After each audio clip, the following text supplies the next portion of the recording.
تو آئیے تہجد کی نماز کے تعلق سے کچھ باتیں سیکھتے ہیں تاکہ انشاءاللہ عزیز اپنے زندگیوں میں یہ عمل کو ہم داخل کرنے کی کوشش کریں. یاد رکھیے تاکہ رات میں جب لوگ سو جاتے ہیں، لوگوں کے رشتے رب سے ٹوٹ جاتے ہیں، عام طور سے ذکر و اذکار لوگ چھوڑ دیتے ہیں، یا پھر لوگ لہو اور لعب جس کو یا لغویات میں رات میں جس کو کہیں گے فالتو وقت گما کے باتیں کرتے ہیں، یا رات میں لوگ جو برائی کی طرف مائل ہو جاتے ہیں، زنا، چوری، برائی ہے نا، اندھیرے میں ہے نا، اس طرح کے اعمال کرنے لگتے ہیں، تو اس وقت ایک بندہ مومن اٹھتا ہے، بستر سے اپنے آپ کو الگ کرتا ہے، ٹھیک ہے، بستر کے نرم پہلو کو چھوڑتا ہے اور اٹھ کر مشقت برداشت کرتا ہے. کبھی سردی کی مشقت برداشت کرتا ہے، کبھی گرمی کی مشقت برداشت کرتا ہے، کبھی پانی کے ٹھنڈے اور گرم ہونے کی مشقت کو برداشت کرتا ہے، کبھی جو ہے موسم کی وجہ سے کرتا ہے، کبھی صحت کے اعتبار سے کرتا ہے، لیکن وہ اپنے آپ کو منا لیتا ہے، اپنے رب کو راضی کرنے کے لیے اٹھ جاتا ہے اور اٹھ کر وضو کرتا ہے. وضو کر کے اچھے سے وضو کرنے کے بعد احسن طریقے سے، یاد رکھیے،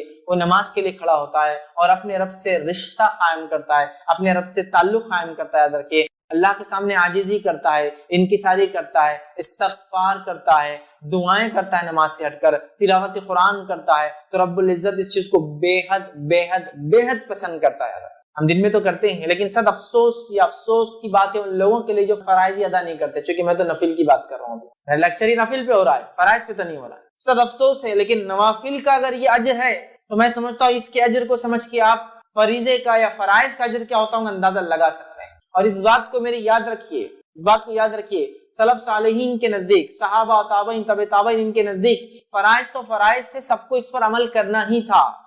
اس میں کوئی خصوصیت نہیں تھی کہ انسان فرض کر رہا ہے 5 وقت نماز. آج تو بولیں کوئی 5 وقت نماز پڑھا تو فرشتہ ہی ہے، لیکن یہ کوئی خصوصیت نہیں تھی. خصوصیت یہ تھی کہ انسان اللہ رب العزت رات میں اپنا تعلق وہ کرے، معلوم، اور بہت اہم تھا. سلف صالحین میں یہ بات عام تھی کہ وہ رات کی نمازیں پڑھتے. کچھ صحابہ کو دیکھا جاتا کہ وہ پوری رات نماز پڑھتے. اب آپ کہیں گے پھر سوتے کب تھے؟ ظاہر سی بات ہے، نماز رات بھر پڑھ کے کچھ حصہ سوتے بھی تھے، لیکن اکثر چونکہ نماز پڑھتے تو ہم کہہ رہے پوری رات نماز، اور کوئی واقعی میں پوری رات نماز پڑھتے تھے، ٹھیک، اور دن میں کسی وقت آرام کیا کرتے تھے. تو پوری رات عبادت کر رہے ہیں. کچھ کا حال یہ کہ آدھی رات عبادت کر رہے ہیں، کچھ کا حال یہ کہ 1/3 کر رہے ہیں، کچھ کا حال یہ کہ 1/5 کر رہے ہیں، کچھ کا حال یہ کہ 1/6 کر رہے ہیں، 1/6 رات کو بانٹ رہے ہیں نماز. اور کچھ ایسے بھی تھے جو بہت قلیل مختصر 2 رکعت ہی پڑھ رہے ہیں، لیکن پڑھ رہے ہیں. یہ ان کا معاملہ تھا اور یہ ان کے تقوی کی علامت تھی. یاد رکھیے، ورنہ نماز فرائض ادا کرنا یہ تو سب کا کام تھا، سبھی کرتے تھے اس زمانے میں. یہ ان کی خصوصیت، رات میں اٹھنا. یہ اللہ کے عاجز بندوں کا شیوا ہے. جو اللہ رب العزت کے عاجز بندے ہوتے ہیں، انکساری اختیار کرنے والے بندے ہوتے ہیں، یہ ان کا شیوا، ان کا طریقہ ہے کہ وہ رات کی نمازوں کو پڑھتے ہیں. یاد رکھیں، تو تہجد کا ہم کوشش کریں، تہجد، قیام اللیل، تراویح، صلاۃ اللیل، رات کی نماز، اس کا ہم خاص اہتمام کریں. یاد رکھیں، صحیح مسلم کی روایت ہے، نبی اکرم صلی اللہ علیہ وسلم فرماتے اور کہتے ہیں فرض نماز کے بعد افضل ترین نماز صلاۃ اللیل یعنی تہجد ہے. فرض نماز کے بعد سب سے افضلین ترین نماز صلاۃ اللیل ہے، مطلب رات کی نماز ہے. اور اکثر علماء نے اس پہ ہی راجی اتفاق کیا کہ اس سے مراد تہجد کی نماز. فرض نماز کے بعد اگر کوئی افضل عبادت ہے تو کون سی عبادت ہے؟ نوافل میں سب سے افضل عمل تہجد ہے. فرض نماز کے بعد اگر کوئی افضل عمل ہے تو صلاۃ اللیل ہے، رات کی نماز ہے. قیام اللیل ہے، رات کا کھڑے ہونا ہے. کھڑے ہونے سے مراد نماز کے لیے کھڑے ہونا، رات کی نماز ہے. یہ سب سے افضل عمل ہے. یاد رکھیے، فرض نمازوں کے بعد تو ہمیں چاہیے کہ ہم فرائض کا تو اہتمام کریں، نوافل میں بڑھ چڑھ کر حصہ لیں. کیوں کہ جب ہم نوافل کا اہتمام کرتے ہیں تو اللہ رب العزت ہماری بہت تائید اور نصرت کرتا ہے. یاد رکھیے، ہمارے دلوں سے بیماریوں کو، پریشانیوں کو، دکھوں کو، تکلیفوں کو دور کر دیتا ہے. ہماری دعاؤں کو، حاجتوں کو، منتوں کو، مرادوں کو قبول کر لیتا ہے. یاد رکھیے، رات کا وقت یاد رکھیے، اس کے بڑے فضائل. یاد رکھیں، بڑے فضائل. فرض نماز کے بعد سب سے افضل نماز اگر کوئی نماز ہے نمازوں کے بعد تو وہ صلاۃ اللیل ہے، رات کی نماز ہے، قیام اللیل ہے، تہجد ہے، تراویح کی نماز ہے، یا جو ہے قیام اللیل جس کو ہم کہتے ہیں، یہ یاد رکھیے رات کی نماز ہے. اسی طرح جو ہے یاد رکھیے نبی اکرم صلی اللہ علیہ وسلم کی خود کی اگر ہم مثال لے لیں تو نبی اکرم صلی اللہ علیہ وسلم کی عادت مبارکہ تھی کہ آپ فرائض کے علاوہ اتنا نفل پڑھتے، خاص طور سے رات میں، کہ روایت کے اندر آتا ہے، بخاری کی روایت ہے، آپ رات کو اتنا طویل قیام کرتے، اتنے لمبے قیام کرتے تھے کہ نبی اکرم صلی اللہ علیہ وسلم کی قدم مبارک سوج جاتے تھے، ایسے سوج جاتے تھے جیسے اب ہٹ جائیں گے. اس کو بولتے ہیں اردو ورم آ جانا، سوج جانا، سمجھ رہے ہیں؟ سوجن سمجھتے نا، باڈی پھول جاتی ہے ایکسس کام کرنے سے زیادہ. جب ماس پیشیاں جس کو کہتے ہیں، مسلز جو ہوتے ہیں انسانی باڈی میں، جب وہ کسی چیز کا اوور لوڈ ہوتے ہیں، وزن اٹھا لیتے ہیں تو سوج جاتے ہیں، سویلنگس آ جاتی ہے. سمجھ رہے ہیں بات؟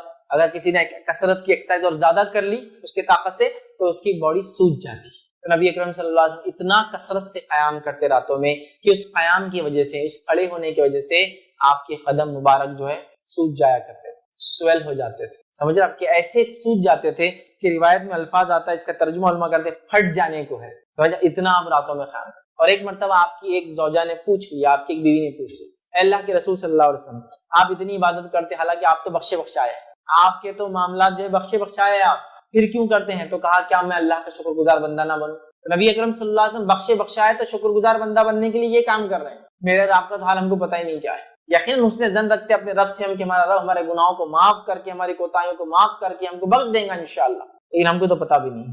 لیکن اس کے بعد بھی ہم کتنے آرام سے زندگی گزار رہے ہیں, اپنی من مانی زندگی گزار رہے ہیں. اللہ سے تعلق کمزور سے کمزور ہوتا چلا ہے. یہاں تو میں نفل کی بات کر رہا ہوں, ہمارے فرائضی غائب, اللہ ہم پر رحم کرے.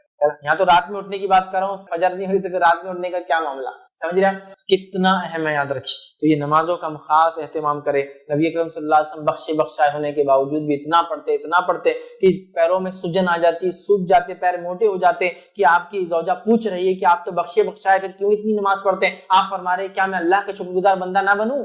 سمجھے, تو ہمیں بھی چاہیے کہ ہم خاص اہتمام کریں. آئیے اور یاد رکھیے خصوصاً رمضان میں نبی اکرم صلی اللہ علیہ وسلم کا معاملہ اور بڑھ جاتا. عام دنوں کی قیام اللیل آپ کی ہوتی ہے, لیکن رمضان میں مخصوص عمل آپ کرتے. آئیے صحیح بخاری کی روایت ہم دیکھتے ہیں. روایت کے الفاظ اس طرح سے کہ نبی اکرم صلی اللہ علیہ وسلم قیام اللیل کا خصوصاً رمضان میں اہتمام کرتے. حدیث کے الفاظ اس طرح سے, جب ماہ رمضان کا آخری عشرہ آ جاتا آپ صلی اللہ علیہ وسلم اپنی راتوں کو زندہ کرتے, راتوں کو جاگتے اور اپنے گھر والوں کو بھی جگاتے اور عبادت کے لیے کمر بستہ ہو جاتے. نبی اکرم صلی اللہ علیہ وسلم رمضان کے آخری عشرے میں اپنے گھر والوں کو بھی جگاتے, خود بھی جاگتے اور عبادت کے لیے کمر بستہ ہو جاتے. اور ظاہر سی رات میں کون سی عبادت کریں گے؟ قیام کرنا, نماز پڑھنا, مطلب تلاوت قرآن کرنا, ذکر کرنا, استغفار, اپنے گناہوں کی معافی مانگنا, دعائیں کرنا, یہی تو تھا رات میں. اب ظاہر سی بات ہے عورتوں کا معاملہ لے لے, جو عورتیں پاکیزہ ہے وہی سب کر سکتی, جو ناپاکی کی حالت میں نماز چھوڑ کے وہ سب کر سکتی ہے, وہ استغفار کر سکتی ہے. ظاہر سی بات ہے اس کے لیے ان کو غسل کی ضرورت نہیں, استغفار کر سکتی ہے, دعائیں کر سکتی ہے, نماز نہیں پڑھیں گی. بس دیکھ رہے اپنے گھر والوں کو جگاتے اٹھاتے. اور مطلب قیام اللیل تو اہم ہے, رمضان کی قیام اللیل اور اہم ہے, اور رمضان کی آخری عشرے قیام اللیل اور اہم ہے کہ اللہ کے رسول خود جاگ رہے ہیں, گھر والوں کو جگا رہے ہیں. تو ہمیں قیام اللیل کا تو یوں ہی اہتمام کرنا چاہیے, رمضان میں بالخصوص کرنا چاہیے, اور رمضان کے آخری عشرے کی راتوں میں تو اور بالخصوص کرنا چاہیے. اور اس کے اندر بھی اگر اور اندر جاؤں تو رمضان کی آخری عشرے کی طاق راتوں میں تو اور بالخصوص کرنا چاہیے, چونکہ وہ شب قدر بھی ہو سکتی ہے. پانچوں میں سے کوئی, عام دنوں میں بھی, رمضان میں بھی, رمضان کی آخری عشرے میں بھی, 5 راتوں میں جو طاق, ہمیں بہت اہتمام کرنا ہے. یاد رکھیے قیام اللیل یاد رکھیے, راتوں کی نماز کا یاد رکھیے. تو اللہ کے رسول صلی اللہ علیہ وسلم خود پڑھتے, گھر والوں کو اپنے حکم دیتے. ٹھیک ہے, رمضان کے اندر آپ اہتمام زیادہ کرتے. یاد رکھیے اسی طرح بخاری کی روایت ہے, جس نے ماہ رمضان کی راتوں میں قیام کیا, من قام رمضان, جس نے ماہ رمضان کی راتوں میں قیام کیا, نماز پڑھی, ایمان اور اس نیت سے کہ اللہ اس کا اجر دینے والا ہے, غفر له ما تقدمت من ذنبک, تو اللہ اس کے پچھلے تمام گناہوں کو معاف کر دیتا. جو رمضان میں قیام کرے راتوں میں, اس نیت سے احتساب کی کہ اللہ اس کا مجھے بدلہ دینے والا ہے, تو اللہ رب العزت اس کے تمام پچھلے گناہوں کو معاف کر دیتا ہے. ایک روایت میں من صام رمضان, رمضان میں روزے رکھے ایمان اور احتساب کی نیت سے, اس نیت سے کہ اللہ اس کا اجر دے گا, اس کے پچھلے گناہ معاف ہو جاتے. یہاں کا من قام رمضان, جو رمضان کے اندر قیام کرے, اور قیام کے ساتھ کیا کرے, اس نیت سے قیام کرے کہ اخلاص کے ساتھ, کسی کو دکھانے کی نیت سے نہیں, شور غل کے لیے نہیں کہ اب پورے لوگ نماز پڑھے تو میرے کو بھی جانا پڑے گا, لوگ پوچھیں گے مسجد میں تم رات میں دکھ رہے ہیں رمضان, نہیں, احتساب کہ اللہ مجھے اجر دینے والا. پھر جماعت سے ہو جائے تو افضل, نہ بھی ہو تو انفرادی پڑھے, تو اس کے پچھلے گناہ معاف ہو جاتے ہیں. آئیے صحیح بخاری کی ایک اور روایت, نبی اکرم صلی اللہ علیہ وسلم فرمایا, ہمارا رب ہر رات کے آخری تہائی حصے میں, ایوری نائٹ, رمضان خاص نہیں ہے, رمضان کے بارے میں 2 روایتیں ہوگی, ایک آپ کو جاگتے آخری عشرے میں جگاتے گھر والوں کو, اور دوسری یہ قیام کرنا. اب دوسری روایت اس میں عام بات کہا جاتی ہے, کیا حدیث سنیے غور سے, ہمارا رب ہر رات کے آخری تہائی حصے میں آسمانی دنیا پر نزول فرماتا ہے اور کہتا ہے, کون ہے جو مجھے پکارے اور میں اس کی دعا قبول کر لوں, انا الملک, کون ہے جو پکارے اور میں اس کی دعاؤں کو قبول کروں. اور اس کے بعد اللہ رب العزت فرماتا ہے, کون ہے جو مجھ سے کچھ مانگے اور میں اسے عطا کروں, کون ہے جو دعا مانگے اور میں قبول کروں, کون ہے جو مجھ سے مانگے اور میں اس کو عطا کروں جو وہ چاہتا ہے. ٹھیک ہے, اس کے بعد اللہ فرماتا ہے, کون ہے جو مجھ سے مغفرت طلب کرے اور میں اسے بخش دوں. اور یہ معاملہ ہر رات ہوتا ہے, ہر رات ہوتا ہے, ہر رات ہوتا ہے. مصیبتوں میں پریشان لوگ دکھوں سے پریشان لوگ، بیماریوں سے پریشان لوگ، دعاؤں کے تعلق سے کہ وہ ہماری دعائیں اللہ سے ہم کو قبول کروانا ہے، اپنی منتیں مرادیں حاجتیں پوری کروانا ہے، تو در در جانے کی اور بھٹکنے کی ضرورت نہیں ہے۔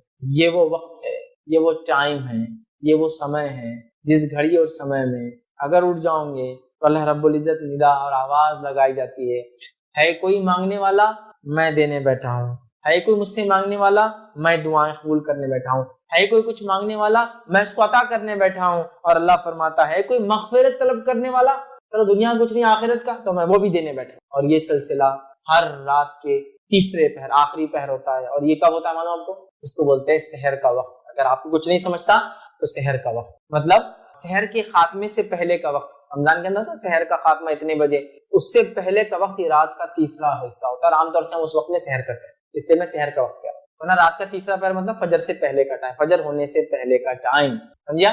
تو اس وقت اللہ تعالیٰ آواز لگاتا ہے کوئی ہے دعا مانگنے والا میں دعا قبول کرنے بیٹھا ہوں، کوئی ہے چیز جو مانگنا چاہتا ہے میں اس کو عطا کرنے بیٹھا ہوں، کوئی ہے مغفرت طلب کرنے والا میں اس کی مغفرت کرنے کے لیے تیار ہوں۔ اور یہ سلسلہ ہر رات ہوتا ہے، یہ رمضان کے لیے خاص نہیں ہے۔ رمضان میں تو اس کا معاملہ فضیلتیں اور بڑھ جائیں گی، اور رمضان کے آخری عشرے میں اور بڑھ جائیں گی، اور رمضان کی تو آخر راتوں میں تو سبحان اللہ اور بڑھ جائیں گی، کیونکہ ویسے ہی وہ گھڑیاں وہ راتیں مبارک، اور پھر اس میں یہ آخری پہر تیسرا پہر، او ہو سمجھ رہے ہیں بات؟ اور سلف صالحین نے ان سب کو انکیش کر لیا، وہ ایسی جگہ پہ انویسٹ کرنے کی عادت ہے جہاں ان کو ریٹرنز کی بالکل پوری امید تھی، اور بہت زیادہ ریٹرنز کی امید تھی، اور وہ کرتے تھے یاد۔ جیسے ہاں بات ہوتا ہے نا چتر چالاک، کیا کر رہا ہے چتر چالاکی اس کی کہ کمائی آ رہی ہے تو کمائی کو نہیں خرچ کرتا ہے، کمائی کو کہیں اور انویسٹ کر کے انویسٹمنٹ کے ریٹرن سے خرچ کرتا ہے۔ تو آپ بولتے دیکھو کمائی لیتا ہے، کمائی کو انویسٹ کرتا ہے، وہ الگ اس کا جمع ہو رہا، پھر اس سے ریٹرن سے وہ کرتا ہے، تو اس آدمی کو چتر بولتے ہیں۔ ہاں ٹھیک ہے، جو کما کے خرچ کر رہا ہے وہ بھی ٹھیک ہے، لیکن ایک آدمی کماتا ہے، کمانے کا آدھا حصہ انویسٹ کرتا ہے، انویسٹمنٹ کا ریٹرن بھی کمائی واپس ہے، تو وہ کیا کر رہا ہے؟ ایک طرح سے ایسٹس ڈیولپ کر رہا ہے۔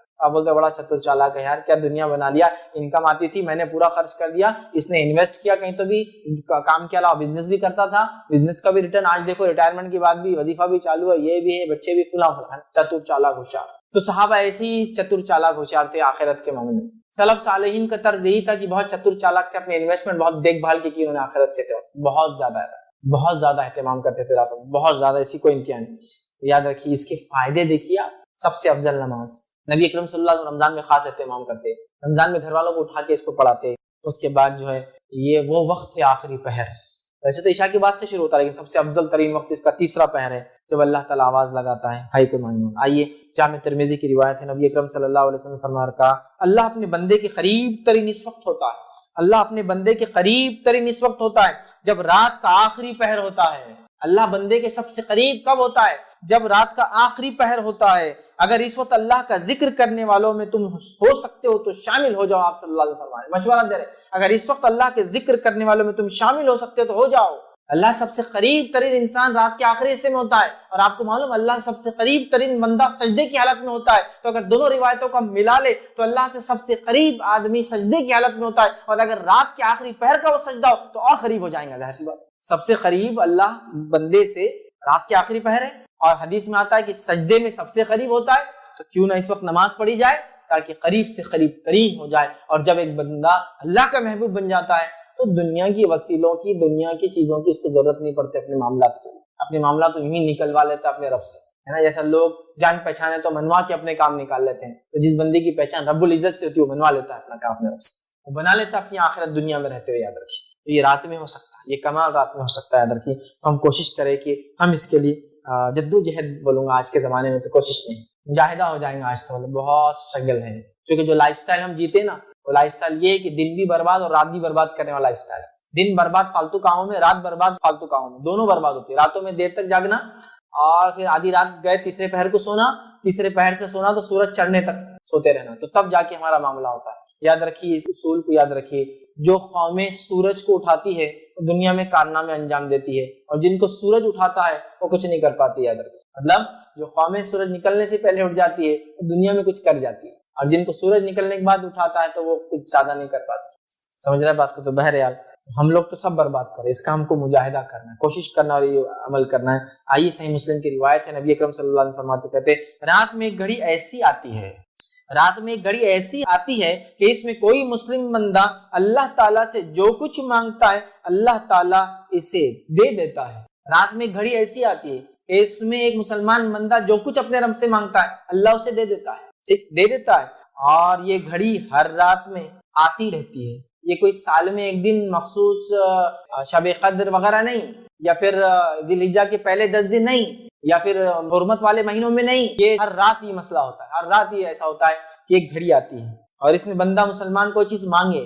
ظاہر سی بات ہے میں یہ روایت رکھ رہا ہوں کہ انسان نماز پڑھے اور پھر مانگے تو کیا دوبالا ہو جاتا ہے. نیکی کے ساتھ کوئی چیز مانگنا، نیکی کے ساتھ اعمال قبول کرنے کے اللہ سے دعا کرنا، نیکی کے ساتھ اللہ سے مغفرت کی طلب کرنا، اللہ قبول کرتا ہے، خوش ہوتا ہے.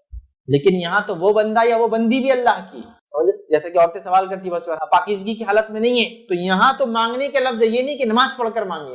نماز پڑھ کے مانگنے والے کے لیے تو اور افضل ہوا، لیکن ویسے بھی مانگ سکتا ہے ایک بندہ. لیکن وہ گھڑی کب آتی ہے ہم نہیں جانتے. تو جو لوگ پریشان ہیں، در در گھوم رہے ہیں، مہینوں اور سالوں اپنی زندگیاں برباد کر رہے، راتوں میں جاگو نا اور منواؤ اپنے رب کو، کر لو اپنی دعائیں، کرا لو اپنی دعائیں قبول. اتنی باتیں آ رہی کہ رات میں ایک گھڑی ایسی آتی ہے جس گھڑی میں ایک مسلمان جو دعا کرتا ہے، جو مانگتا ہے، اللہ تعالیٰ اس کو عطا کر دیتا ہے. اور یہ گھڑی ہر رات آتی ہے. یہ گھڑی کوئی معاملہ خاص نہیں ہے، سارا سال ہوتا ہے. تو کہاں ڈھونڈ رہے ہیں ہم؟ کدھر پریشان ہیں؟ کس سے مانگ رہے ہیں؟ ادھر ہے راستہ. یہ ہے راستہ کہ راتوں میں تہجد کا اہتمام پھر دعائیں، اور راتوں میں نماز کا اہتمام پھر دعائیں، اور سجدوں میں دعائیں، اور استغفار اور کثرت سے دعائیں، اور اللہ کی تسبیحات اور تلاوت قرآن نماز کی شکل میں، یہ بغیر نماز کے پڑھنے کی شکل، قرأت کی شکل. سمجھ رہے ہیں؟ تو بہرحال ہم کو یہ تمام چیزیں کرنا ہے. تو رات میں اگر انسان جاگتا ہے اور تہجد کا اہتمام کرتا ہے تو دلوں کو زندگی ملتی ہے. دلوں کو زندگی ملتی ہے. وہ ارادے یا وہ عزم جو پست ہو چکے ہیں ان میں ایک نئی زندگی آتی ہے. آپ نے سب کچھ کر لیا دنیاوی اعتبار سے، آپ تھک گئے ہیں، اب رات میں اٹھ کے عبادت کریے، اپنے رب کو راضی کیجیے. دیکھیے وہ جو عزم تھے اللہ پورے کر دیتا ہے، وہ جو ارادے تھے اللہ پورے کر دیتا ہے. آپ دنیاوی اعتبار سے تھک چکے ہیں، اب اس میں ایک نئی جان اللہ تعالیٰ ڈال. تو راتوں میں اٹھنے سے زندگی ملتی ہے انسان. وہ عزم جو ختم ہو چکے، پستہ ہو چکے، اس میں نئی توانائی اور نئی جوش اور جان آتی ہے. اسی طرح ہم دیکھتے ہیں اللہ تعالیٰ کا قرب حاصل ہوتا ہے. ٹھیک، اسی طرح ہم دیکھتے ہیں گناہوں سے رات میں اٹھنا انسان کو روکتا ہے، معلوم. اسی طرح ہم دیکھتے ہیں یہ گناہوں کا کفارہ بھی بنتا ہے. راتوں میں اٹھنا ہمارے گناہ، اس لیے کہ اللہ تعالیٰ مشقت کو دیکھتا ہے نا. اب آپ کہیں گے کیا میں تہجد بغیر رات میں سوئے کے پڑھ سکتا ہوں؟ ہاں پڑھ سکتے ہیں، مسئلہ نہیں. لیکن سو کر اٹھ کے آخری حصے میں اٹھ کر پڑھنا، چونکہ اس میں بڑی مشقت ہے، اس کا اجر زیادہ ہے. ورنہ تہجد تو عشاء کی بعد بھی پڑھ سکتے، سونا ضروری ہے. لیکن اجر کے اعتبار سے سو کر نفس کو کاٹ کر پھر اٹھنا اور پھر نماز پڑھنا، یہ بڑی بات ہے. سمجھ رہے آپ؟ تو اس کا اجر زیادہ ہے. نبی اکرم صلی اللہ علیہ وسلم نے فرمایا قیام اللیل کیا کرو، قیام اللیل کیا کرو، کیونکہ تم سے پچھلے صالحین کی یہی عادت تھی. تم سے پہلے جتنے صالحین گزرے، انبیاء اور انبیاء کے پیروکار، ان کے حوارین، ان کے اصحاب، ان کے مددگار، ان پر ایمان لانے والے، ٹھیک ہے، ان کا طریقہ، صالحین کا یہ نیکوکاروں کا طریقہ، عادت رہی ہے. اور یہی عمل فہم تھا، مطلب اس میں وہ بالکل اٹل تھے، یہ عمل بالکل برابر وہ استقامت کے ساتھ کرتے چلے گئے. ہم سے پچھلے لوگوں کی عادت تھی نیک لوگوں کی، اور ہمیں بھی اپنے سے پچھلوں کے نیک طریقے پر اور اچھی عادتوں پر چلنا ہے. اور پچھلی قوموں نے جو غلطیاں کی اس سے بچنا ہے، یاد رکھیے، ہے نا. دعائیں بھی کرتے تو غیر المغضوب علیہم، ہم بولتے نا صراط الذین انعمت علیہم، اس راہ پہ چلا جن پہ تیرا انعام ہوا. یہ انعام والے لوگوں کا طریقہ تھا رات میں اٹھنا. غیر المغضوب اور وہ پچھلے لوگوں نے جس پہ غضب ان میں مت ہمیں شمار کر، ولا الضالین جو بھٹک گئے. دعائیں کرتے ہیں تو پچھلے لوگوں کا طریقہ، نیک لوگوں کا جن پہ انعام ہوا، وہ راتوں کو اٹھا. تو یہ عاجز بندوں کا شیوا اور طریقہ، اللہ کے نیک بندوں کا شیوا ہے کہ اٹھتے. جامع ترمذی کی بہرحال روایت تھی. اسی طرح جو ہے وہب بن منبہ رحمۃ اللہ علیہ ایک تابعی ہے، وہ فرماتے ہیں اور کہتے ہیں، ان کا قول دیکھیے، قیام اللیل سے بدصورت کے چہرے پر اللہ تعالیٰ چمک دے دیتا ہے گناہوں کی وجہ سے. وہ آدمی نہیں کہ اب آپ بولیں گے امریکن اور یورپین تو پورے گورے ہوتے ہیں، اب ان کو کیا بدصورت کو دیں گے. نہیں، کانٹیکسٹ، انسان کی بدعمالیاں اس کے چہرے کو کالا کر دیتی ہے، اس کی بدعمالیاں اس کو بیکار بے نور کر دیتی ہے. تو یہ فرماتے ہیں، یہ تابعی ہیں، وہ فرماتے وہاب بن منبہ رحمۃ اللہ علیہ، وہ کہتے ہیں قیام اللیل سے بدصورت کے چہرے پر چمک آ جاتی ہے. جس کو بولتے ہیں نا آپ کسی کے چہرے کو دیکھ کر ارے کیا چہرہ ہے یار یہ آدمی کا، اس کا رنگ کچھ بھی ہو سکتا ہے، لیکن اس کے چہرے کو دیکھ کر آپ فریش ہو جاتے ہیں، آپ میں ایک موٹیویشن جنریٹ ہوتا ہے، آپ خوش ہوتے ہیں کچھ لوگوں کے چہرے پہ. وہ فرماتے ہیں کہ اللہ تعالیٰ قیام اللیل سے بدصورت چہرے پر چمک آ جاتی ہے. فرماتے ہیں اس کی بدولت ذلیل آدمی کو اللہ عزت نصیب کر دیتا ہے. اب ظاہر سی بات ہے جو رات کو اٹھ کے نماز پڑھ رہا تو فرائض کا اہتمام تو ہو ہی چکا ہوں گا نا اس کا، تو اللہ تعالیٰ اس کے ان اعمال، فرائض اور نفل میں اضافہ اور راتوں میں اٹھنے کی بدولت کیا کرتا ہے، اس کے لیے یہ کرتا ہے کہ ذلیل آدمی کو اللہ عزت دلا دیتا ہے. اور کئی لوگ جو اعمال کے اعتبار سے ذلیل تھے، گناہ گار تھے، جب اللہ حضور میں جو توبہ کیا، سچی توبہ کی اور ایمان لائے، اور اس کے بعد جو نبی نے جس وقت میں موجود تھے اس نبی پر ایمان لا کے اس کے طریقے پر چلے اور اللہ رب العزت کو راضی کرنے کی کوشش کی، تو وہ ایک دم ذلیل تھے اعمال کے اعتبار سے، اللہ نے عزت بخش دی دنیا کی. تو چور اور ڈاکو تھا، ایمان لے کر آیا، اللہ نے عزت بخش دی. سمجھ رہا؟ تو کوئی اللہ کا نیک بندہ بن گیا جس کے واقعات، جس کی برائیاں مشہور تھی سماج، یہ ہوتا ہے. تو وہ کہتے ہیں کہ اللہ ذلیل کو عزت دے دیتا ہے. ٹھیک ہے. اور پھر فرماتے ہیں روزے دار کی شہوانی قوتوں کو کمزور کر دیتا ہے، اور مومن کے لیے جنت سے پہلے راحت و آرام کی کوئی جگہ نہیں. دن میں روزہ رکھنے سے شہوانی قوتیں کم ہوتی ہیں، اور رات کو جاگنے سے چہرے پر نور اور عزت ملتا ہے. سمجھ رہا؟ کتنی بڑی بات. اب جو واقعے میں فرائض پہ عمل کر رہا ہے وہ اپنے نور کو اور بڑھا لے، اپنی عزت کو اور بڑھا لے. جو عمل نہیں کرتا ہے وہ فرائض سے عمل کر کے اس طرف بھاگنے کی کوشش کرے. یہ گریس مارکس کی بات ہو رہی، جتنی بھی نوافل کی بات ہو رہی. نوافل فرض کے بعد ہی اجر دیتے ہیں، یاد رکھیں. تو کوئی سمجھیں گا اتنے فائدے تو میں فرض نہیں کر کے یہ کروں گا، یہ تو تب اجر دیں گے جب فرائض ہوں گے. یہ بات یاد رکھیے. ٹھیک ہے.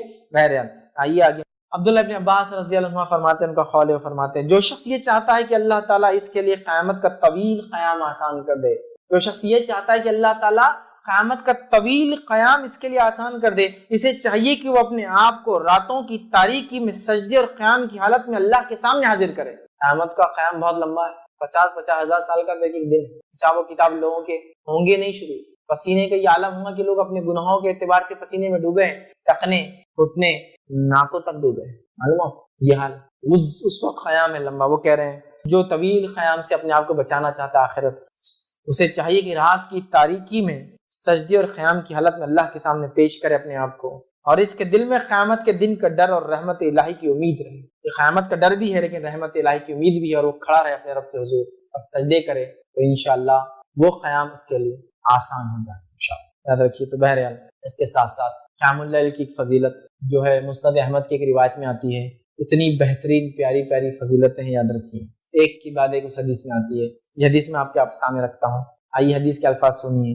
نبی اکرم صلی اللہ علیہ وسلم فرماتے ہیں تم رات کا قیام ضرور کیا کرو، تم راتوں کی نمازیں ضرور پڑھا کرو، تم عشاء کے بعد سے لے کے فجر سے پہلے تک کچھ نہ کچھ نمازیں ضرور پڑھا کرو. نام تہجد بولو، تراویح بولو، قیام اللیل بولو، تم پڑھا کرو. تم راتوں کا قیام ضرور کیا کرو، کیونکہ یہ تم سے پہلے صلح کی عادت تھی، تم سے پہلے کے انعام والے لوگوں کی، نیک لوگوں کی عادت تھی. تو پہلا فائدہ رات کی نماز، نیک لوگوں کے نقش قدم پر چل رہے ہیں پہلا. دوسرا فرماتے ہیں عادت تھی، اور رات کا قیام اللہ سے قریب کرتا ہے، رات کا قیام اللہ سے قریب کرتا ہے. دوسرا فائدہ. تیسرا فرماتے ہیں گناہوں سے بچاتا ہے، مطلب دن میں گناہوں سے بچنے کی صلاحیت پیدا ہوتی ہے اگر قیام کریں گے رات میں. تو چوتھا فائدہ سنیے، فرماتے ہیں آپ صلی اللہ علیہ وسلم اور برائیوں کو مٹا دیتا ہے. جو پچھلا ہو گیا وہ نام اعمال برا کلیئر ہوتا ہے، نیا نام اعمال میں گناہ انٹری نہیں لیتے. گناہوں سے دن میں بچاتا ہے، پچھلے جو گناہ ہو گئے ان کو مٹاتا ہے. پانچواں فائدہ سنیے، غور سے سنیے. برائیوں کو مٹاتا ہو گیا پانچواں فائدہ. اور جسمانی بیماریوں کو دور کرتا ہے. کون سا ایسا انسان ہے جو بیمار نہیں ہے؟ کون سا ایسا انسان ہے جو کہے گا میرا نام عمل تو نیکیوں سے فل؟ کون سا ایسا انسان ہے جو کہے گا گناہ میں نہیں کرتا ہوں؟ کون سا ایسا انسان ہے جو یہ کہے کہ جو پچھلے گناہ ہے وہ مٹانا نہیں چاہتا ہے؟ کون سا ایسا انسان ہے جو کہے کہ میں سلف صالحین کے ہم سے پچھلے گزرے ہوئے نیک لوگوں کے طریقے میں نہیں چلنا چاہتا ہوں؟ تو یہ نیک لوگوں کا طریقہ تھا. یہ کرنے سے، رات کا قیام کرنے سے اللہ تعالیٰ کے ہم قریب ہوتے ہیں. کون سا انسان اللہ کے قریب نہیں ہونا چاہتا؟ یہ کرنے سے ہمارے دن میں گناہ نہیں ہوں گے انشاءاللہ. تو اللہ گناہ سے بچاتا ہے، پچھلے گناہوں کو مٹاتا ہے، اور بیماریوں سے دور، پورے علاج، پورے مسائل کا حل، پورے پرابلمز کا سلوشن رات میں جاگنا ہے. رات میں تو جاگنے میں سے کوئی ڈاؤٹ نہیں. یہ طریقے جو صلح نیک لوگ کرتے تھے، قیام، تلاوت قرآن، استغفار، ذکر و اذکار، دعائیں، نماز لمبی لمبی، ٹھیک، یہ سب کر کے ہم کو راتوں کو جاگنا ہے. اپنے رجا گینی جو ہم نے بنا لی، یاد رکھیے یہ بڑی اہم بات ہے، یاد رکھیے. اور اللہ رب العزت جو ہے قرآن میں فرماتا ہے اور کہتا ہے امن ہوا قانت آناء اللیل ساجدا وقائما یحذر الآخرۃ ویرجو رحمت ربہ قل هل يستوی الذین یعلمون والذین لا یعلمون. اللہ فرماتا ہے بھلا جو شخص راتوں کے اوقات سجدوں اور قیام کی حالت میں گرتا ہو، آخرت سے ڈرتا ہو اور اپنے رب کی رحمت کی امید رکھتا ہو، بھلا جو شخص، اللہ فرماتا ہے، راتوں کے اوقات میں سجدے کرتا ہو اور قیام کی حالت میں جو ہے گزارتا ہو، اور آخرت کے ڈر اور اس کی بھلائی، جو شخص راتوں کے اوقات میں سجدوں اور قیام کی حالت میں گرتا ہو، آخرت سے ڈرتا ہو اور اپنے رب کی رحمت کی امید رکھتا ہو، آگے اللہ فرماتا ہے بتاؤ بھلا علم والے اور بے علم کیا برابر ہو سکتے ہیں؟ مطلب اللہ تعالیٰ نے رات میں جو سجدے کرتا ہے، قیام کرتا ہے، اس کو کمپیر کر کہا کہ کیا وہ لوگ جو علم رکھتے ہیں اور جو علم نہیں رکھتے وہ برابر ہو سکتے ہیں؟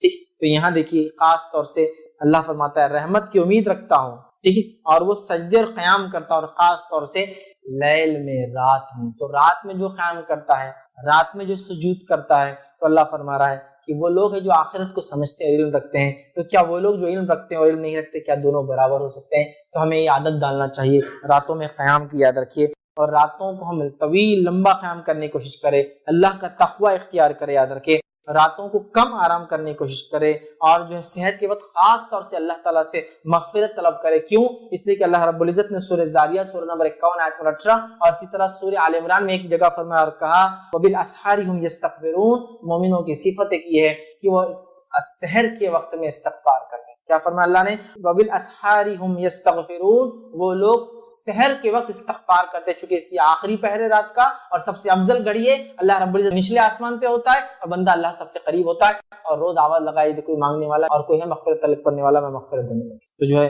استغفار کا وقت ہے، یاد رکھیے۔ تو ہمیں چاہیے ہم کوشش کریں کہ اللہ تعالیٰ سے راتوں میں اٹھ کر خوب جو ہے توبہ کرے اور خوب ہم جو ہے استغفار کرے، یاد رکھیں۔ اور یاد رکھیں سلف صالحین کے قول میں سے قول ہے، ابو سلیمان دارانی رحمۃ اللہ علیہ فرماتے اور کہتے ہیں، یہ تاریخ دمشق میں ان کا یہ قول ملتا ہے، وہ کہتے ہیں کرنے والوں کو راتوں کے قیام میں لہو و لعب میں مشغول لوگوں سے بھی زیادہ لذت ملتی ہے۔ جو لوگ راتوں کو جاگ کر رب کو راضی کرنے کی کوشش کرتے ہیں نا، ان لوگوں کو جو لوگ راتوں میں جا کے لہو اور لعب، عیش مستی کر رہے ہیں، یا جو ہے منمانی کر رہے ہیں، یا اللہ کی عبادت کے خلاف کام کر کے راتیں گزار رہے ہیں، تو وہ کہہ رہے ہیں جو راتوں میں عبادت کرتا ہے نا، اس آدمی کو جب اس کی لذت کا پتہ چل جاتا ہے، لذت لگ جاتی ہے، تو اس کو ان لوگوں سے زیادہ اس میں مزہ آنے لگتا ہے۔ ہوتا ہے نا، لوگ چوراہوں پہ بیٹھنا پسند کرتے رات میں، لیکن اس میں وہ کہتے ہیں اس سے زیادہ مزہ آنے لگتا ہے ان لوگوں کو جو راتوں میں جاگنے کے اللہ کی عبادت کے عادی ہو جاتے ہیں۔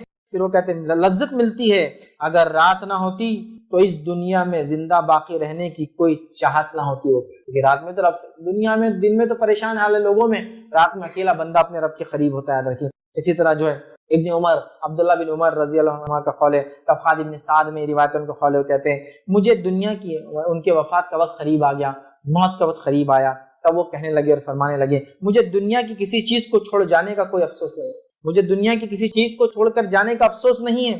پھر فرماتے اور کہتے ہیں افسوس نہیں ہے، البتہ شب بیداریوں اور راتوں کی عبادت سے محروم ہو جانے کا افسوس ہے مجھے، بس دنیا کو چھوڑ کے جانے کا کوئی افسوس نہیں، مال متاع جائیداد بیوی بچے افسوس نہیں، صرف ایک چیز کا افسوس ہے جو اکیلے میں رات کی عبادت کرتا تھا، اللہ سے قریب ہوتا تھا، وہ موقع نہیں ملنے والا۔ کتنی بڑی بات ہے، سلف صالحین کتنا راتوں کو جاگنے کے شغف تھا، عادت تھی، عادی تھے، ایک دم اپنے آپ کو اس کے لیے تیار کیا تھا، یاد رکھیے یہ بڑی اہم بات ہے، یاد رکھیے۔ اور راتوں میں کھڑے ہونا کوئی عام بات نہیں ہے، راتوں میں کھڑے ہونا عام آدمی کے بس کی بات نہیں، راتوں میں کھڑے ہونا یہ ہر کسی کے بس کی بات نہیں۔ ہاں ہر کسی کے بس میں یہ تو ضرور ہے آدھی رات تک جا کر لہو لعب میں، شور غل میں، فلموں میں اور تھیٹروں کے اندر اور سڑکوں پر، نکڑوں میں، چوراہوں میں، دوستوں کے غول کی غول بنا کے گاڑیاں بھگانے میں، گاڑیاں چلانے میں، راتوں میں ہائی ویز سے بیٹھ کر پارٹیز کرنے میں تو ہو سکتا ہے، لیکن رات میں عبادت کرنا ہر آدمی کے بس کی بات نہیں ہے۔ یہ اللہ کے بہت کم بندے ہوتے ہیں جن کو اللہ رب العزت یہ نیک توفیق دیتا ہے کہ اللہ رب العزت کی اٹھ کے رات میں عبادت کرتے ہیں۔ اور اس تعلق سے آئیے ایک مشہور قول آپ سنیے، یہ قول جو ہے قتادہ رحمۃ اللہ علیہ کا ہے، جو بہت مشہور مفسر ہے نا، آپ ابن کثیر پڑھیں گے تو قتادہ یہ فرماتے ہیں، قتادہ رحمۃ اللہ فرمایا، یہ وہ جو ہے مفسر ہے، ان کا قول ہے، قتادہ رحمۃ اللہ علیہ فرمایا کرتے تھے، یا ان کا قول ہے جو ہے، ان کے قول دیکھیے کیا ہے، وہ کہتے تھے منافق کبھی بھی اطاعت الہی کے لیے راتوں میں جاگ نہیں سکتا۔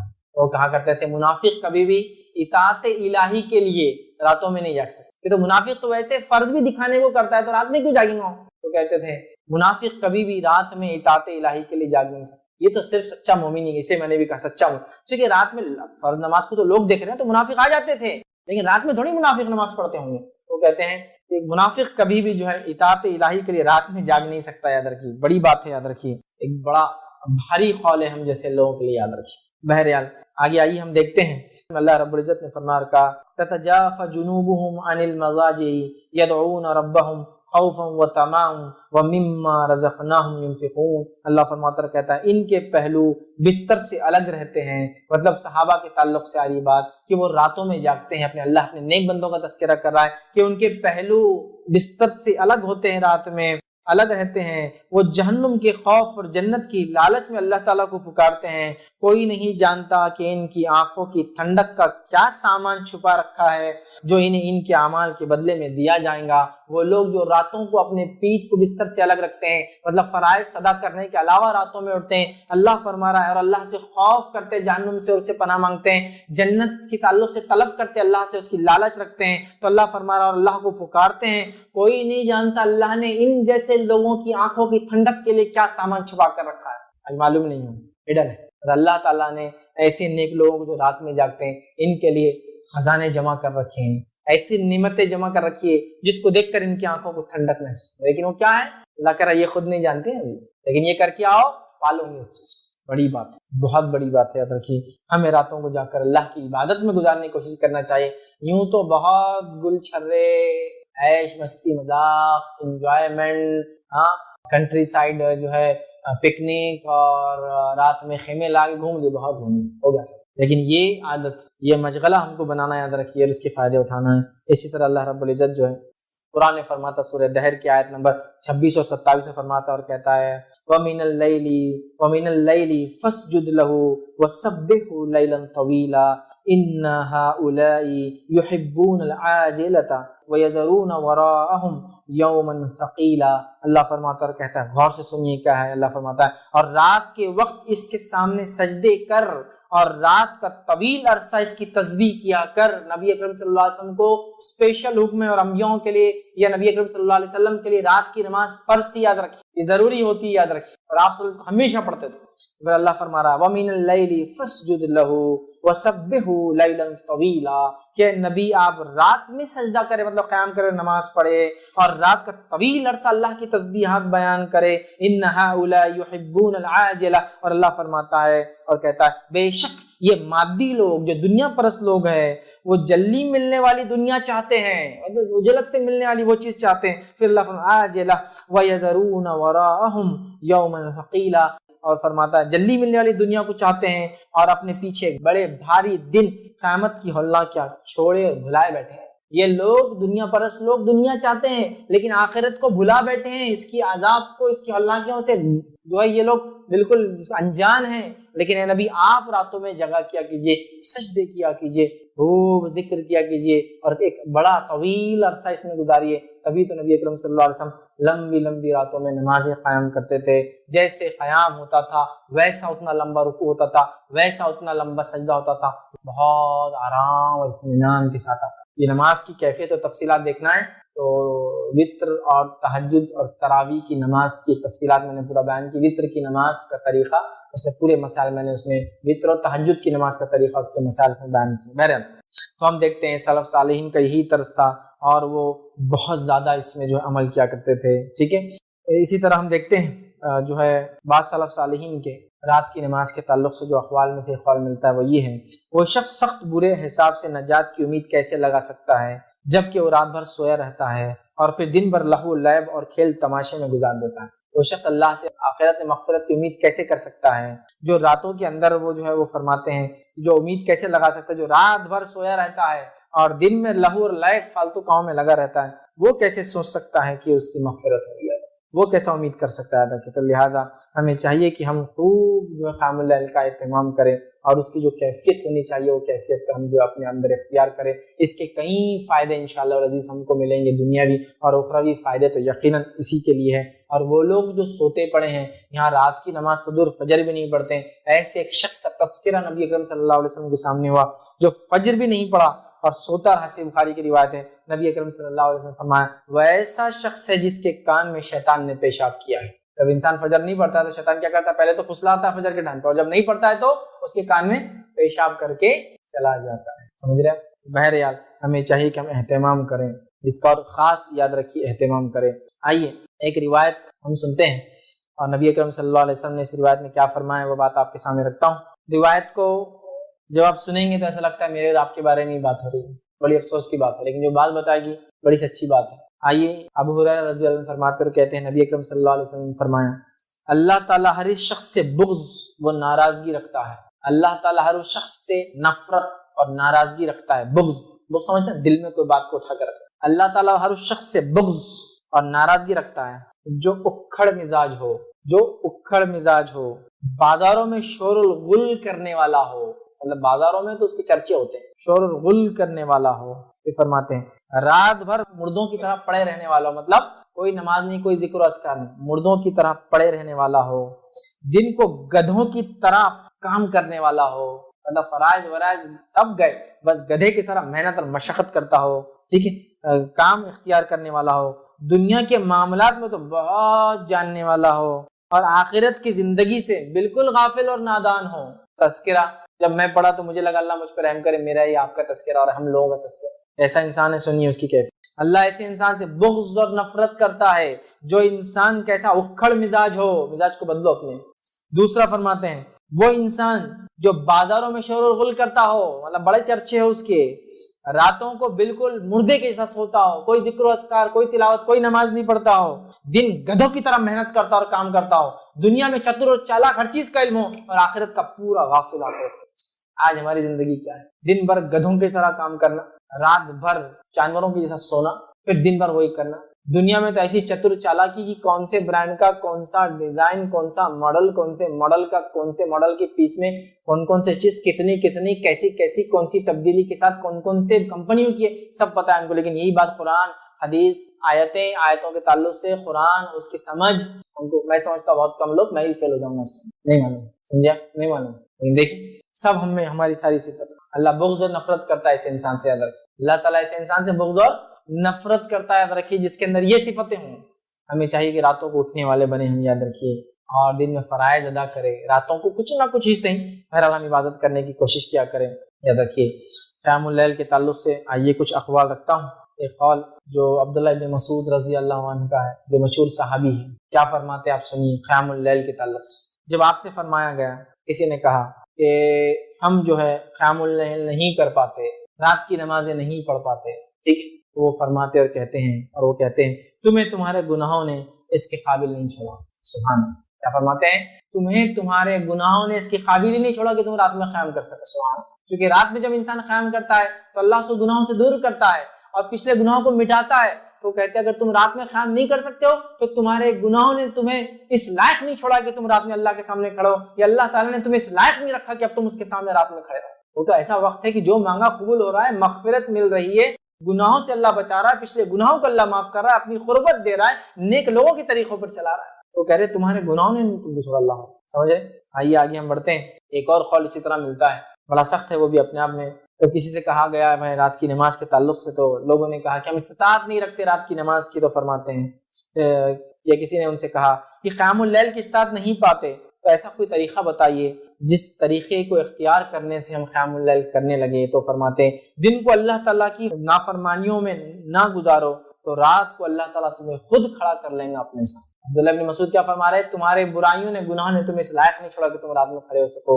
یہاں دوسرے قول میں ایک بات مل رہی ہے کہ دن نافرمانی مت گزارو تو اللہ تعالیٰ تمہیں خود رات میں اپنے سامنے کھڑا کرے۔ سبحان اللہ، تو آج ہم نے نہ اپنے دن ایسے رکھے کہ رات میں اللہ کے سامنے کھڑے ہو سکے، نہ راتیں ایسی رکھی ہم نے کہ دن میں اللہ کے سامنے کھڑے ہو سکے، کیونکہ راتیں ایسی کی فجر غائب ہو جا رہی ہے نا۔ تو بہرحال ہمیں بہت زیادہ اس چیز کی کوشش کرنا ہے کہ جتنا ہو سکے، جیسی ہو سکے، رات کی نماز تھوڑی کیوں نہ صحیح پڑھنا ہے، 2 رکعت سے صرف پڑھنا ہے، عشاء کی نماز کے علاوہ 2 رکعت سے پڑھنے کی ہمیں انشاءاللہ کوشش کرنا، یاد رکھیے۔ اور ایسی بیداری جب اپنے آپ میں لائیں گے بڑے فائدے ہوں گے، یاد رکھیے۔ ابو داؤد کی روایت ہے، اور صرف ہم کو نہیں جاگنا، اپنے بیوی بچوں کو بھی جگانا۔ ابو داؤد کی روایت ہے، نبی اکرم صلی اللہ علیہ وسلم فرمائے اللہ تعالیٰ ایسے آدمی پر رحم فرمائے جو رات کو اٹھا اور نماز پڑھی، اور اس نے اپنی اہلیہ بیوی کو بھی اٹھایا اور اس نے بھی نماز ادا کی، اور اگر اس نے اٹھنے سے پسو پیش کیا، مطلب بیوی اٹھنے کو تیار نہیں تھی، تو اس نے چہرے پر پانی کا چھینٹا مارا، اور اللہ تعالیٰ ایسی عورت پر رحم کرے جو رات کو بیدار ہوئی اور اس نے نماز پڑھی، پھر اس نے اپنے شوہر کو بیدار کیا، اگر وہ نہیں اٹھا تو اس نے اس کے منہ میں پانی مارا۔ یہ فجر کی پہلے کی بات ہوئی۔ اور ماں عائشہ رضی اللہ عنہا فرماتی ہے نبی اکرم صلی اللہ علیہ وسلم مجھے رات میں اٹھاتے تہجد کے لیے، اور رات میں پانی مار کے کہتے عائشہ اٹھو وتر پڑھ لو۔ صحابہ رات کی نماز کے بعد